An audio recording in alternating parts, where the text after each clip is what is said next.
गोलमाल है भाई, सब गोलमाल है।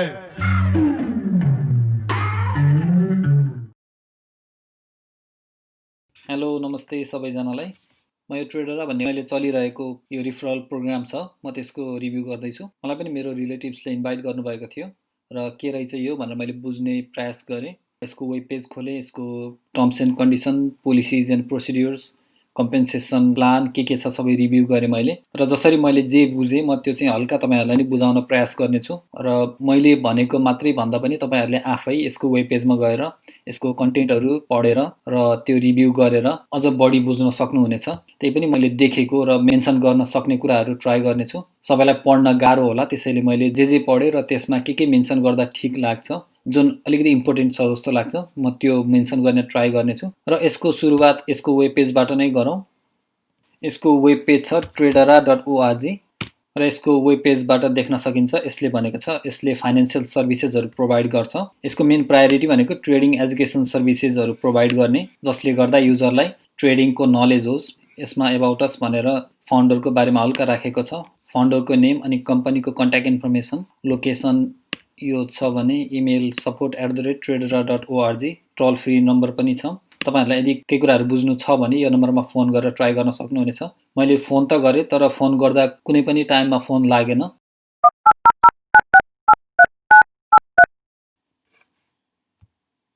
Call couldn't be connected. Please check the number and try again. Your call couldn't be connected. Please check the number and try again. त्यसपछि यसको privacy policy, terms and conditions, policy and procedures, income disclaimer, refund policy भनेर छ यसमा। र यसमा risk disclosure भनेर भनेको छ कि यो रिस्क भनेको सबै इन्भेस्टरको लागि सुइटेबल नहुन सक्छ, किनभने ट्रेडिङमा रिस्क भनेको एकदम हाई हुन्छ र जसले पहिला जसरी ट्रेडिङको बाई एन्ड सेलहरू प्याटर्नहरू बुझिरहेको छ उसलाई सजिलो हुन्छ भने अरूलाई गाह्रो हुन सक्छ। यसमा भनेको छ आफूले बेहोर्न नसक्ने, घाटा हुने गरी ट्रेडमा चाहिँ संलग्न नहुन भनेर सजेस्ट गरेको छ। It is your responsibility to be aware of and understand all risks associated with trading and financial markets and to seek professional advice from an independent certified financial advisor if you have any doubts. अब यसको privacy पोलिसीमा हेरौँ। म सकेसम्म main पोइन्टहरू mention गर्न try गर्नेछु, किनभने यहाँ अरू सबै कुराहरू जेनरल नै छ र यसमा यसले कम्पनीले कसरी इन्फर्मेसन कलेक्ट गर्छ र त्यो इन्फर्मेसनलाई कसरी युज गर्छ भनेर भनेको छ। अनि यसमा तपाईको अधिकारहरू के छ, तपाईले यसमा कल गरेर अथवा मेल गरेर मेरो इन्फर्मेसनहरू सबै डिलिट गर्दै भन्न पाउनुहुनेछ। त्यस्तै सबै इन्फर्मेसनहरू छ यहाँ। अब टर्म्स एन्ड कन्डिसन्स हेरौँ। मैले भिडियो छोटो बनाउनको लागि बढी इम्पोर्टेन्ट हुने कुराहरूलाई फोकस गर्न ट्राई गर्नेछु। यसमा कम्पनीको टर्म्स एन्ड कन्डिसन्सहरू छ, यसको कपिराइट, ट्रेडमार्क, लिगल इस्युजहरू छ भने अब पोलिसिज एन्ड प्रोसिड्युर्समा हेरौँ। कम्पनीको पोलिसीहरू के छ, तपाईले के फलो गर्नुपर्ने छ, तपाई इन्डिपेन्डेन्ट बिजनेस ओनर हुनको लागि के गर्नुपर्छ भनेर यहाँ लेखेको छ। तपाईले सुरुमा $15 नन कमिसनेबल इनरोलमेन्ट फी पे गर्नुपर्ने छ। तपाईलाई आइबिओ भएपछि फाइदा के हुनेछ, जस्तै तपाईले ट्रेडर र सर्भिसेसहरू सेल गर्न पाउनुहुनेछ। Participate in compensation plan, receive bonus and commissions if eligible, जुन यो रिफरल प्रोग्राम नै हो। Sponsor other individuals as retail customers, receive periodic company literature and other corporate communications, participate in Tradera sponsored support service training, motivational and recognition functions, participate in promotional and incentive contests and programs sponsored by the company exclusively for its distributors. यहाँ भनेको छ कि तपाईले प्रत्येक महिना $15 fee तिरेर आफ्नो membership renew गर्नुपर्नेछ र यसको रिन्यू प्रत्येक 28 डेजमा हुनेछ भने यदि तपाईले 28 डेजमा तिर्नु भएन भने तपाईलाई मिनिमम 60 डेज हुनेछ रिएक्टिभेट गर्नको लागि। 60 डेज पछि तपाईले एक्टिभेट गर्न पाउनु हुने छैन।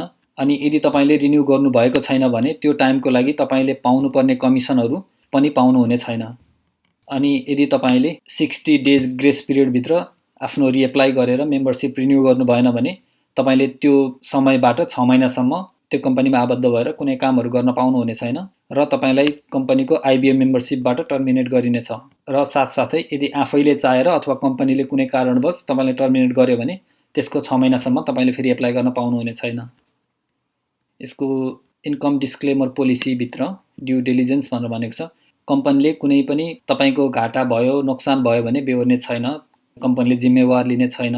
आइबिओले आफैले इन्फर्मेसनहरू ग्यादर गरेर आफ्नो सबै अन्डरस्ट्यान्डिङ अनुसार नै रिस्कहरू पत्ता लगाएर काम गर्नुपर्ने छ। अनि यसमा भनेको छ कि ट्रेडरले कुनै पनि इन्भेस्टमेन्ट एडभाइस प्रोभाइड गर्ने छैन।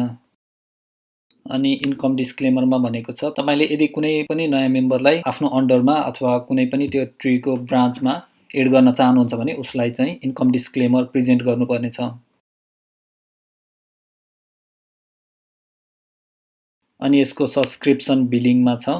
यो सब्सक्रिप्सन बिलिङ चाहिँ जुन पनि होस्, आइदर क्लाइन्ट मेम्बरसिप अथवा आइबिओ मेम्बरसिप दुईटैको लागि 28 दिन रहनेछ भने कम्पनीले प्रत्येक 28 दिनमा जति एमाउन्ट हो सब्सक्रिप्सन बिलिङ चार्ज त्यो चार्ज काट्नेछ र यसको क्यान्सल गर्नको लागि मेम्बरले ट्रेडराको support@tradera.org मा इमेल गरेर त्यसअनुसार प्रोसिड्युर फलो गरेर क्यान्सल गर्नुपर्नेछ। र त्यस्तै यसको इन्कम डिस्क्लेमर हेरौँ अब। यसमा भनेको छ कि इन्भेस्टरले इन्भेस्ट गरेको सबै लुज गर्न सक्ने छ र उसले गेन गर्ने प्रॉफिट अथवा लस उसको नलेज, एक्सपिरियन्स र ट्रेड मार्केटको प्याटर्नमा भर पर्नेछ।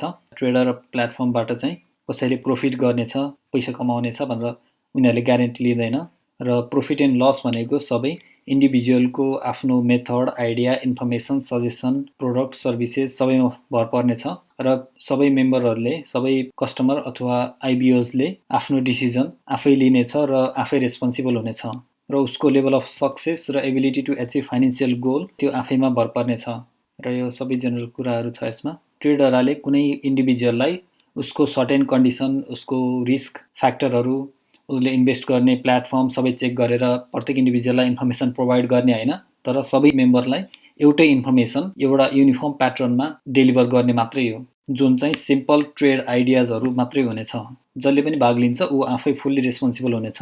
ट्रेडरले प्रोभाइड गरेको सबै कन्टेन्टहरू एजुकेसन पर्पजको लागि मात्रै हो भने यसलाई आधार लिएर कसैले बाई सेल गरेमा सबै जवाबदेही आफै हुनेछ र कम्पनीले कुनै पनि जिम्मेवारी लिने छैन। यो ट्रेडरा रिफरल कम्पेन्सेसन प्रोग्राम भनेको एउटा अपर्च्युनिटी हो जसमा चाहिँ तपाईले यो कम्पनीको कुनै सर्भिसेस कसैलाई सेयर गर्नुभयो, किन्नको लागि उसलाई इन्भाइट गर्नुभयो भने त्यो बापत तपाईले कुनै कम्पेन्सेसन पाउनुहुनेछ। अहिलेको इन्डस्ट्री स्ट्यान्डर्ड्स र कम्पनी प्रोजेक्सनको अनुसार एभरेज इन्कम भनेको वार्षिक $500 देखि $2000 सम्म रहेको छ, जसको मतलब सबैले त्यो कमाउँछ भन्ने होइन, कसैले धेरै कमाउला, कसैले थोरै कमाउला, यो भनेको उसको आफ्नो लगानीप्रति उसले कति मेम्बर ल्याउन सक्छ त्यसमा भर पर्नेछ। यसको इन्कम डिस्क्लेमरमा त्यति थियो भने अब रिफन्ड पोलिसीमा हेरौँ। ट्रेडरले फर्स्ट पेमेन्टको 3 दिनसम्म मात्रै सेटिस्फ्याक्सन ग्यारेन्टी भनेर त्यसको रिफन्ड गर्नेछ र त्यसबाहेक अरू सबै एमाउन्टहरू पे गरेपछि फाइनल हुनेछ, त्यसको मतलब रिफन्ड हुने छैन। अब यसको मेम्बरसिपमा हेरौँ। यसको लागि दुईटा मेम्बरसिपहरू छ, एउटा क्लाइन्ट मेम्बरसिप र अर्को आइबिओ मेम्बरसिप। यो दुईटै मेम्बरसिपको लागि सर्टेन एमाउन्ट चार्ज लाग्नेछ। यो क्लाइन्ट मेम्बरसिपको लागि $99 र आइबिओ मेम्बरसिपको लागि $15 र यो दुईटै रिकरिङ सब्सक्रिप्सन फी हो, जसको मतलब इच 28 डेजमा यो दुईटै सब्सक्रिप्सन रिन्यू गरिराख्नुपर्छ। यसमा मेम्बर हुनको लागि चाहिँ सिधै यो इमेलमा कन्ट्याक्ट गरेर एप्लाई गर्न मिल्छ अथवा कुनै एउटा प्रिभियस आइबिओ जसको मतलब इन्डिपेन्डेन्ट बिजनेस ओनर उसँग कन्ट्याक्ट गरेर उसको अन्डरमा मेम्बर हुन मिल्छ र यसमा रिफरल प्रोग्राम भनेर रहेको छ र यो कम्पनीको मेन इन्कम सोर्स भनेकै यही रिफरल प्रोग्राम प्लस मेम्बरसिप रहेको छ। यसको रिफरल कम्पेन्सेसन प्रोग्राम यहाँ छ। यो ट्रेडराको रिफरल कम्पेन्सेसन प्रोग्राम हो, यसमा खासै त्यस्तो माथि केही भनेको छैन र यसको मेन कम्पेन्सेसन प्लान ओभरभ्यू यस्तो छ। यसमा सुरुमा जसले जोइन गर्छ ऊ चाहिँ मेम्बर भयो। सुरुमा जोइन गर्दा क्लाइन्ट मेम्बरसिप अथवा आइबिओ मेम्बरसिप भन्ने दुईवटा हुने भयो। त्यसपछि उसले यदि 3 जनालाई रिफर गर्यो र त्यो 3 जनाले पनि मेम्बरसिप लियो भने त्यो रिफर गर्ने पर्सन फाउन्डर हुनेछ र उसले यदि फर्स्ट 28 डेजमा यदि एटलिस्ट 3 जना बनाउन सक्यो भने उसको next month upcoming subscription fee free हुनेछ र यदि उसले 1 महिनाभित्रमा 3 जना नयाँ मेम्बर क्रिएट गर्न सकेन भने उसको नेक्स्ट मन्थ आफ्टर 28 डेज फेरि $99 चार्ज काट्नेछ र एकजनाले 3 जना भन्दा बढी आफ्नो अन्डरमा जोइन गर्न पाउँदैन, तर त्यो नयाँ 3 जनाको अन्डरमा अर्को 3 जना उसले अथवा नयाँ 3 जनाले एड गर्न मिल्छ। यसको रिफरल प्रोग्रामबाट कम्पेन्सेसन पाउनको लागि कन्डिसन्सहरू यहाँ छ। यसमा यहाँ भनेको छ त्यहाँ दुईवटा मेम्बरसिप अप्सन्सहरू एभाइलेबल छ, एउटा क्लाइन्ट र अर्को आइबिओ। क्लाइन्ट मेम्बरसिपको प्राइस $99 जुन प्रत्येक 28 दिनमा रिन्यू हुनेछ र आइबिओ प्याकेजको $15 यो पनि एभ्री 28 दिनमा आफै रिन्यू हुनेछ। क्लाइन्ट मेम्बरसिप मात्रै लिन पनि मिल्छ, आइबिओ मेम्बरसिप मात्रै लिन पनि मिल्छ। तर यहाँ भनेको छ आइबिओ प्याकेज लियो भने यसले pay out by traders referral compensation program allow गर्छ र यो एलिजिबल हुनको लागि आइबिओ मेम्बरसिप लिनै पर्यो। अल्सो यहाँ भनेको छ यो र्याङ्कमा जुन आफूले पाउने कम्पेन्सेसन हुन्छ त्यो पाउनको लागि आइबिओ मात्रै लिएको इन्डिभिजुअललाई रिफरल गरेर त्यो रिफरल रिक्वायरमेन्ट पुग्दैन। अनि यहाँ पनि भनेको छ एटलिस्ट 55% चाहिँ क्लाइन्ट प्याकेज लिएको मेम्बरहरू हुनु पर्यो र जसले आइबिओ प्याकेज मात्रै लिएको छ उसलाई चाहिँ प्योर रिटेल क्लाइन्ट मानिँदैन। त्यसैले यसले दुईटै मेम्बरसिप लिनुपर्छ भनेको छ यदि रिफरल प्रोग्राममा भाग लिएर आफूले रिफर गरेर कम्पेन्सेसन पाउनको लागि। एकजना नाइट हुनको लागि उसको अन्डरमा फर्स्ट टिममा 4 जना, सेकेन्ड टिममा 4 जना र थर्ड टिममा 2 जना हुनै पर्यो। यसमा फर्स्ट टिममा 4 जना, सेकेन्ड टिममा 2 जना र थर्ड टिममा 4 जना भएर पनि भएन। र त्यसपछि यदि ऊ नोबलमा पुग्नु छ भने उसको अन्डरमा एटलिस्ट 25 जना हुन पर्यो र त्यो 25 जना पनि फर्स्ट टिममा 10 जना, सेकेन्ड टिममा 10 जना र थर्ड टिममा 5 जना एटलिस्ट हुन पर्यो। यदि उसको टिममा 50 जना छ तर 25 जना फर्स्ट टिममा, सेकेन्ड टिममा 25 जना पुग्यो, थर्ड टिममा कति पनि पुगेन भने उसको र्याङ्क नोबल हुन सकेन। र्याङ्क डिटर्मिनेसनभित्र भनेको छ कि प्रत्येक मेम्बरको र्याङ्क सन्डे राति 12 बजे क्याल्कुलेट हुनेछ र मेम्बरहरूको र्याङ्क डिटर्माइन गर्ने बेलामा एक्टिभ रिटेल क्लाइन्ट्सहरूलाई मात्रै काउन्ट गरिनेछ। फर्स्ट टिममा 4 जना, सेकेन्ड टिममा 4 जना र थर्ड टिममा 2 जना हुनै पर्यो नाइटको पोजिसनमा पुग्नको लागि। तर फर्स्ट टिममा 4 जना, सेकेन्ड टिममा 2 जना र थर्ड टिममा 4 जना भएर पनि भएन। यदि यो कन्डिसन पुरा भएन भने पे आउट आउने छैन। If your sales team does not meet the specific distribution requirements for that rank. यसको एभ्री विक सन्डे मिडनाइटमा र्याङ्क क्याल्कुलेट हुने बेलामा प्रत्येक आइबिओको अन्डरमा अरू आइबिओ मेम्बरहरू एक्टिभली लागेको हुन पर्यो, जसको मतलब तिनीहरूले पनि अरू मेम्बरहरू रिक्रुट गरिराखेको हुन पर्यो। यदि कसैले बिचमा गएर रिक्रुट गर्न छोडिदियो भने माथिको मेम्बरलाई पनि असर गर्छ। फाउन्डर हुनको लागि 3 जना रिक्रुट गर्न पर्यो र 3 जना रिक्रुट गरिसकेपछि उसले फ्री मेम्बरसिप पाउँछ। यदि कुनै मेम्बर डी र्याङ्क भयो, नाइटबाट फाउन्डरमा गयो अथवा नोबलबाट नाइटमा गयो अथवा बिसपबाट नोबलमा गयो, यो कन्डिसनहरू पुरा हुन नसकेर भने ऊ फ्री मेम्बरसिपको लागि क्वालिफाई हुने छैन अनि ट्रेडरले डिफल्ट कार्डबाट सब्सक्रिप्सन फी चार्ज गर्नेछ। 3 जना बनाइसकेपछि जो इन्डिभिजुअल ओनर भएर फ्री मेम्बरसिप पाएको हुन्छ उसले अर्को र्याङ्कमा पुग्यो, सपोज नाइटमा पुग्यो अथवा नोबलमा पुग्यो भने त्यसपछि उसको फ्री मेम्बरसिप पनि भ्यालिड हुने छैन र उसले सब्सक्रिप्सनको चार्ज $114 पर मन्थ तिर्न सुरु गर्नुपर्नेछ। Neither federal nor state regulatory agencies nor officials approve or endorse any direct selling or network marketing companies or programs. Therefore, IBOs shall not represent or imply that Tradera or its compensation plan have been approved, endorsed or otherwise sanctioned by any government agency. यदि कुनै व्यक्तिले membership जुन certain टाइमभित्र refund गर्न मिल्ने time हुन्छ, यदि त्यो बेला रिफन्ड माग्यो भने उसले रिफन्ड पाउनेछ र त्यो मेम्बर एड गरे बापत बोनस रिसिभ गर्थ्यो, कमिसन रिसिभ गर्थ्यो, उसकोबाट त्यो रिफन्ड एमाउन्ट काटिनेछ। यसको कम्पेन्सेसन प्लान अनुसार फर्स्टमा एकजनाले जोइन गर्नेछ। लेट्स से मिस्टर एले जोइन गरेपछि उसले रिफरल प्रोग्राममा भाग लिन र इन्कम गर्नको लागि दुईटा मेम्बरसिप जोइन गर्नुपर्नेछ, एउटा क्लाइन्ट मेम्बरसिप र आइबिओ मेम्बरसिप। क्लाइन्ट मेम्बरसिपको लागि $99 प्लस आइबिओ मेम्बरसिपको लागि $15 को टोटल उसले $114 तिर्न पर्नेछ। उसले $114 तिरिसकेपछि ऊ मेम्बर भयो र अब उसले रिफरल प्रोग्रामबाट इन्कम गर्न सक्छ। त्यसपछि उसले 3 जना रिक्रुट गर्छ, let's say B, C and D. उसले 3 जना रिक्रुट गरिसकेपछि उसको अन्डरमा जो 3 जना छ प्रत्येकले फेरि रिफरल प्रोग्राममा भाग लिएर पैसा अर्न गर्नको लागि प्रत्येकले $114 पे गर्नुपर्छ, जसको टोटल एमाउन्ट हुन्छ $342। र मिस्टर एले आफ्नो अन्डरमा 3 जना मेम्बर बनाइसकेपछि ऊ फाउन्डर भनेर स्थापित हुनेछ। ऊ फाउन्डर भएपछि उसको मेम्बरसिप फी फ्री हुनेछ। उसको मेम्बरसिप फी फ्री भएपछि उसले अब आफूले रिफरल प्रोग्रामबाट पैसा कमाउनको लागि आफ्नो अन्डरमा भएको मेम्बरहरूलाई उसको अन्डरमा पनि अरू मेम्बरहरू राख्नलाई प्रोत्साहन गर्नेछ।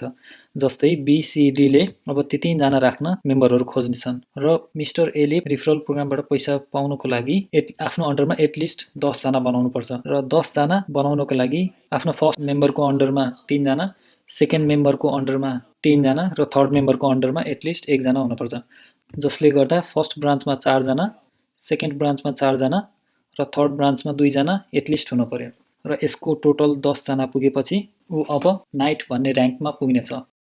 र यो र्याङ्कमा पुगेपछि उसले अब विकली $125 बोनस पाउनेछ र यो र्याङ्क क्याल्कुलेसन चाहिँ एभ्री विक सन्डे मिडनाइटमा हुनेछ। अब उसको र्याङ्क इन्क्रिज भएर ऊ नाइटमा पुगेपछि उसको फ्री मेम्बरसिप क्यान्सल भएर फेरि एभ्री मन्थ मेम्बरसिपको $114 पे गर्न सुरु गर्नुपर्नेछ। सपोज गरौँ A को अन्डरमा 10 जना पुग्यो र लेट्स चाहिँ फर्स्ट ब्रान्चमा 4 जना, सेकेन्ड ब्रान्चमा 4 जना र थर्ड ब्रान्चमा 2 जना गरेर 10 जना पुग्यो। ऊ अब नाइटको लागि एलिजिबल भयो र उसले प्रत्येक विक $125 विकली बोनस पाउनेछ र नेक्स्ट विक क्याल्कुलेट गर्दा यदि ब्रान्च C को एकजनाले लिभ गरिदियो भने यसमा अब 3 जना मात्रै भयो। अब उसको नेक्स्ट विकसम्म यदि उसले ब्रान्च C मा 4 जना पुर्याउन सकेन भने उसको र्याङ्क घट्नेछ, जुन नाइटबाट फाउन्डरमा जानेछ र उसको पे आउन बन्द हुनेछ र उसको र्याङ्क घटेपछि पनि उसको फ्री मेम्बरसिप बन्द भएर फेरि उसले मन्थली $114 पे गर्न सुरु गर्नुपर्नेछ र त्यसको लागि उसले C को अन्डरमा जो पनि छ 2 जना उनीहरूले अरू मेम्बरहरू एड गर्नु पर्यो, जसले गर्दा A को लागि फेरि नाइटमा पुगेर उसको विकली पेमेन्ट आउन सुरु गर्छ। लेट्स से A को अन्डरमा भएको मेम्बरहरू BCD ले आफ्नो अन्डरमा पनि मेम्बरहरू खोज्दै गयो र B को अन्डरमा 3 जना आयो, C को अन्डरमा 2 जना आयो र D को अन्डरमा 3 जना आयो। अब B ब्रान्चमा 4 जना भयो, ब्रान्च C मा 3 जना भयो र ब्रान्च D मा 4 जना भयो। यसको टोटल मेम्बर भयो 11 जना। उसको number of total team members नाइटको लागि पुग्यो तर ऊ अझै पनि नाइटको लागि एलिजिबल भएन, किनभने उसको नाइट र्याङ्क पुग्नको लागि डिस्ट्रिब्युसन भनेको 4, 4, 2 एटलिस्ट हुनु पर्यो। यसमा 4 पुग्यो, सेकेन्ड ब्रान्चमा 1 पुग्न सकेन तर थर्ड ब्रान्चमा पुग्यो, जसले गर्दा ऊ अझै एलिजिबल भएन। एकजनाले छोड्यो भने अरूलाई असर गर्छ कि गर्दैन। सपोज गरौँ मेम्बर C को अन्डरमा रहेको एकजनाले छोडिदियो, अब उसको अन्डरमा 2 जना मात्रै हुनेछ र मेम्बर C ले 3 जना भन्दा बढी रिक्रुट गर्न नमिल्ने भएको हुनाले अब उसको अन्डरमा अर्को ब्रान्च थपिन मिल्दैन। अब के गर्नु पर्यो भने मेम्बर C ले आफ्नो अन्डरमा रहेको यो 2 जनालाई कन्भिन्स गरेर अर्को एटलिस्ट एकजना यहाँ थप्न पर्यो, जसले गर्दा यो ब्रान्चमा टोटल 4 जना पुगोस् र 4, 4, 2 गरेर 10 जना पुगोस् र A ले विकली $125 पे पाओस् नाइटको र्याङ्कमा रहेर।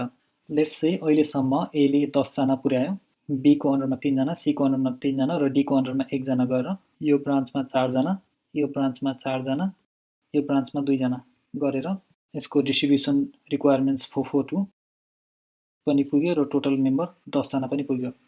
अब A नाइट र्याङ्कमा पुगेर उसले विकली $125 पेमेन्ट पाउन सुरु गर्छ र त्यसको लागि कम्पनीले कति पेमेन्ट रिसिभ गर्छ त्यसको क्याल्कुलेट गरौँ। A बाट $114, BCD बाट $342 प्लस 3, 6, 7, 7 into $114, यसको टोटल $798 र 798 प्लस 342 प्लस 114 भनेको टोटल $1,254। एउटा मेम्बरले विकली $125 पाउनको लागि कम्पनीले $1,254 कमाउनु पर्छ र यो कम्पनीको मेन सोर्स अफ इन्कम भनेको नै नयाँ मेम्बरहरूबाट पैसा लिने, सब्सक्रिप्सन फीहरू चार्ज गर्ने। जस्तै अब A ले 3 जना बनाउँछ, त्यहाँबाट पैसा आउँछ, अनि फेरि यहाँबाट 3 जना बनाउँछ, त्यहाँबाट पैसा आउँछ, यता 3 जना र यसले 3 जना, यसले 3 जना, यसले 3 जना, यसले 3 जना, यसले 3 जना, यसले 3 जना, यसले 3 जना, यसले 3 जना, यसले 3 जना र यसले अर्को 3 जना, यसले अर्को 3 जना, यसले अर्को 3 जना, यसले 3 जना। यसको पिरामिड क्रिएट हुन्छ, जुन यसको पिरामिड स्टाइलको बिजनेस स्ट्रक्चर क्रिएट हुन्छ, जसले यो पिरामिड स्किम भन्ने बिजनेस टाइप जनाएको छ। पर्सनल्ली यसमा जोइन गर्न कसैलाई पनि सल्लाह दिन्न, किनभने सपोज गरौँ यो म भएँ, मैले जोइन गरेँ, मैले सर्टेन एमाउन्ट पे गर्नेछु र मैले 3 जना खोज्नेछु। मैले 3 जना भनेको आफ्नै फ्यामिली मेम्बर अथवा फ्रेन्ड्स, आफ्नो नजिकको मान्छे जसले मलाई ट्रस्ट गर्छ उसलाई राख्नेछु। त्यसपछि यसको अन्डरमा पनि 3 जना त्यस्तै नजिकको मान्छे, फ्रेन्ड्स, फ्यामिली जो हुन्छ त्यसले जोइन गर्नेछ। तर यसले मलाई पैसा त त्यसै दिँदैन कम्पनीले। यो तलको मेम्बरहरूले यो यो यो यो जो छ तल सबैले पे गरेपछि मात्र मलाई दिने हो। त्यो भनेको मैले पैसा त पाएँ, तर कसको पैसा पाएँ? यो मेम्बरहरूको पैसा पाएँ। कम्पनीले मलाई छुट्टै पैसा दिएको होइन, किनभने यिनीहरूले पे नगरी यहाँ कसैलाई पनि पैसा दिँदैन। त्यो भनेको जो पनि मैले मेरो आफ्नो अन्डरमा ब्रान्च बनाएर एड गरेको छु, मेरो फ्यामिली एन्ड फ्रेन्ड्स, उनीहरूबाट पैसा लिएर त्यसको लार्ज सम आफूले राखेर त्यसको एउटा सानो एमाउन्ट मात्रै मलाई दिन्छ। र जसरी यो कम्पनीको बिजनेस स्ट्रक्चर पिरामिड स्किम र पोन्जी स्किमसँग मिल्न जान्छ, यदि कुनै कारणवश युएस गभर्मेन्टले यो पिरामिड स्किम हो भनेर यसलाई ब्यान गर्यो भने नयाँ मेम्बरहरू जो पनि छ जसले म रिफरल प्रोग्रामबाट पैसा कमाउँछु भनेर जोइन गरेको छ, उनीहरूले पैसा कमाउन सक्ने छैन। त्यसैले तपाईहरूले पनि जोइन गर्नभन्दा अगाडि एकपटक पोन्जी स्किम र पिरामिड स्किम भनेको के हो र यसको बिजनेस स्ट्रक्चर त्योसँग मिल्छ कि मिल्दैन भनेर एकपटक चेक गर्नुहोला। किनभने तपाईँलाई इन्भाइट गर्ने जो पनि हुनुहुन्छ, तपाईँको रिलेटिभ्स अथवा फ्रेन्ड्स, उहाँहरूले पनि यसको बारेमा पुरै कम्प्लिटली राम्रोसँग नबुझेको हुन सक्नुहुन्छ।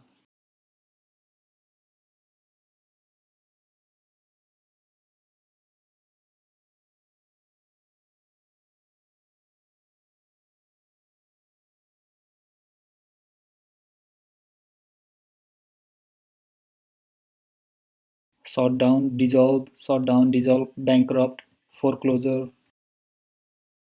The big difference between MLM and a pyramid scheme is in the way the business operates. The entire purpose of the pyramid scheme is to get your money and then use you to recruit other suckers, distributors.